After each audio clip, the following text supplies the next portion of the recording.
इहादे वर्तमान प्रधानमंत्री आवास योजना के लेकर आसला गोटे बहुत बड़ खुशी खबर। बहुत जल्दी मिलबार के जाऊे 3 कोटी भी अधिका परिवार को आवास घर। इथिले आपन को किसी डॉक्यूमेंट आवश्यक पड़वा, केन केन डॉक्यूमेंट लगवा और केनता कर आपन आवेदन करि पारबे। आज वीडियो पूरा इनफॉरमेशन जानमा। वीडियो के लास्ट तक देखुन। जदि आमर चैनल नुआ अछन वीडियो के गोटे लाइक करी चैनल के भी सब्सक्राइब कर दउन।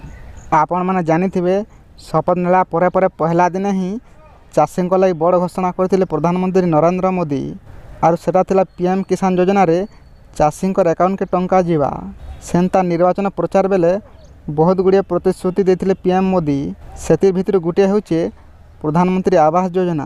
कार्यकाल आरंभ करवार पहला कैबिनेट बैठक रे प्रधानमंत्री आवास योजना अधीन रे 3 कोटी घर निर्माण योजना के अनुमोदन करा जाइछे और बहुत जल्दी तार प्रक्रिया भी आरंभ करा जिबा। देश जेनता जड़े भी बासगृह वंचित हेबे नहीं सेटा निश्चित करवार लगी प्रधानमंत्री आवास योजना आरंभ करा जाइछे। तेबे आवास योजना केन केन मान को मिलबा और इथिले काना काना आवश्यकता रहिछे आसुन जानमा।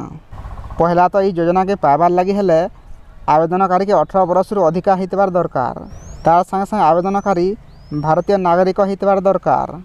और घर से मान को मिलबा जेन माने कि आगरू केनसी भी सरकारी योजना रे घर पाई नथिबे, नाले तो तांकर पक्का घर नहीं थिबार दरकार। पीएम आवास योजना के आवेदन करबार लगी केंद्र सरकार को ऑफिशियल वेबसाइट pmaymis.gov.in वेबसाइट के जीवार के पड़वा। नाले तो आपन पाखे थिबा सीएससी सेंटर के जेकरी आपन आराम से ऑनलाइन करि पारबे। पीएम आवास योजना आवेदन करबा टाइम रे आपनकर परिचय पत्र, ठिकाना प्रमाण पत्र, आय प्रमाण पत्र, पासपोर्ट साइज फोटो और आधार कार्ड ई सब डॉक्यूमेंट माने लगवा।